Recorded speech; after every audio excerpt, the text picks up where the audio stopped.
자, 오늘 우리가 파헤쳐볼 주제, 바로 재해복구입니다. 생각해보세요. 우리가 정말 숨쉬는 공기처럼 쓰는 이 디지털 세상이 어느 날 갑자기 뚝 멈춰버린다면요? 상상만 해도 끔찍하죠? 바로 그 최악의 순간을 대비하는 눈에 보이지 않는 아주 중요한 비상계획에 대해 한번 알아보겠습니다. 여러분, 한번 상상해보세요. 당장 은행 앱이 먹통이 되고 회사 서버는 다운되고 클라우드에 차곡차곡 모아둔 내 소중한 사진들이 한순간에 사라지는 거예요. 생각만 해도 아찔하죠? 바로 이런 끔찍한 상황을 막기 위한 계획, 그게 바로 오늘 우리가 이야기할 주제입니다. 자, 그럼 조금 더 자세히 들여다볼까요? 이 디지털 재난이라는 게요, 태풍 같은 자연재해 때문일 수도 있고요. 아니면 요즘 정말 무서운 랜섬웨어 공격처럼 사람이 일으키는 사고일 수도 있어요. 근데 중요한 건 뭐냐면 원인이 뭐든 간에 그 결과는 비즈니스에 정말 바로 이런 대혼란 속에서 짜잔 하고 등장하는 해결사가 있습니다. 그게 바로 재해복구, 줄여서 DR이라고 부르는 겁니다. 여기 정의를 한번 보시면요. 재난이 뻥 터졌을 때 우리의 핵심 기술 시스템을 다시 살려내는 모든 계획과 절차를 말하는 거예요. 그러니까 말 그대로 디지털 세상의 최정의 응급구조팀이라고 생각하시면 딱 맞습니다. 그런데요, 이 재해복구랑 아주 비슷하게 들리는 개념이 하나 더 있거든요. 이게 좀 헷갈릴 수 있어서 이 둘의 차이를 여기서 딱 명확하게 짚고 넘어가는 게 좋을 것 같아요. 그래야 혼란이 없겠죠? 그게 바로 업무 연속성 계획, BCP라는 겁니다. 자, 여기 한번 보세요. 차이가 확 보이죠?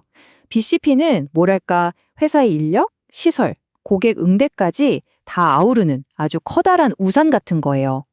반면에 DR은요, 그 큰 우산 아래에서 딱 IT 시스템 복구라는 핵심 기술 파트에만 집중하는 거죠. 훨씬 더 날카롭고 전문적인 계획이라고 할 수 있습니다. 좋아요. 그럼 IT 시스템을 복구하는 구체적인 작전, 그러니까 이 실행 계획에는 도대체 어떤 것들이 있을까요? 가장 핵심적인 전략 몇 가지를 지금부터 한번 살펴보겠습니다. 가장 기본이면서도 또 가장 중요한 첫 번째 방어선, 바로 백업입니다. 다들 아시죠? 내 소중한 데이터에 복사본을 하나 더 만들어 두는 거요. 이건 비유하자면 아주 중요한 서류를 복사해서 다른 금고에다가 따로 보관하는 거랑 똑같은 원리예요. 근데 한번 생각해 보세요. 이 백업 데이터를 원본이랑 같은 건물에 두면 어떻게 될까요? 만약에 불이라도 나면 원본이랑 백업이랑 같이 사라지는 거잖아요. 그쵸? 그래서 소산 저장이라는 게 정말 필수적입니다. 여기 보시는 것처럼 백업 데이터를 아예 지리적으로 완전히 다른 도시, 안전한 곳에 보관하는 전략인 거죠. 그리고 이 페일로버는 정말 놀라운 기술이에요. 주 시스템에 문제가 딱 생기는 그 순간 우리가 눈치채기도 전에 예비 시스템이 자동으로 내가 할게 하면서 그 역할을 이어받는 거예요. 우리가 평소에 쓰는 스트리밍 서비스나 은행 앱이 아주 잠깐의 오류도 없이 24시간 내내 돌아가는 비결 중 하나가 바로 이 기술 덕분입니다. 대단하죠? 자, 그럼 이제 실제로 데이터를 복구해야 할 때 도대체 어디서 그 작업을 하게 될까요? 그 장소가 바로 백업 센터, 다른 말로 복구 사이트인데요. 재미있는 건 여기에도 여러 등급이 있다는 겁니다. 첫 번째는 핫사이트입니다. 이름처럼 아주 뜨끈뜨끈해요. 모든 장비랑 데이터가 완벽하게 그것도 실시간으로 복제되어 있어서요. 문제가 생기면 그냥 바로 즉시 가동할 수 있어요. 비유하자면 모든 가구가 완벽하게 갖춰진 두 번째 집 같은 거죠. 당연히 제일 비쌉니다. 그 다음은 웜사이트입니다. 이건 뭐랄까 핫사이트랑 이따 나올 콜드사이트의 딱 중간쯤이라고 보시면 돼요. 기본적인 인프라랑 일부 장비는 갖춰져 있는데 모든 걸 바로 가동하기엔 약간의 준비 시간이 필요한 거죠. 비용하고 복구 시간 사이에서 아주 합리적인 타협점이라고 할 수 있겠네요. 마지막은 콜드 사이트입니다.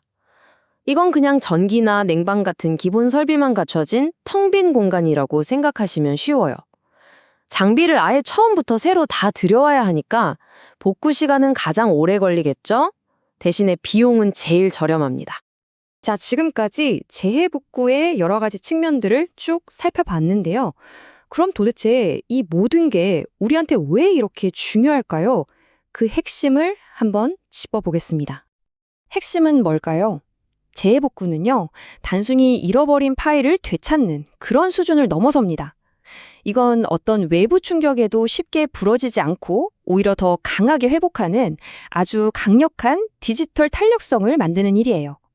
우리가 매일 당연하게 믿고 쓰는 모든 디지털 서비스들 있죠. 그 서비스들의 보이지 않는 심장과도 같은 겁니다. 자, 오늘 설명을 마무리하면서 여러분께 질문 하나를 남기고 싶어요. 이게 결코 거대한 기업들만의 이야기가 아니거든요. 여러분 스마트폰 속에 있는 사진들, 중요한 개인 문서들, 여러분의 그 소중한 디지털 자산들은 만약에 무슨 일이 생겼을 때 정말로 안전하다고 할 수 있을까요?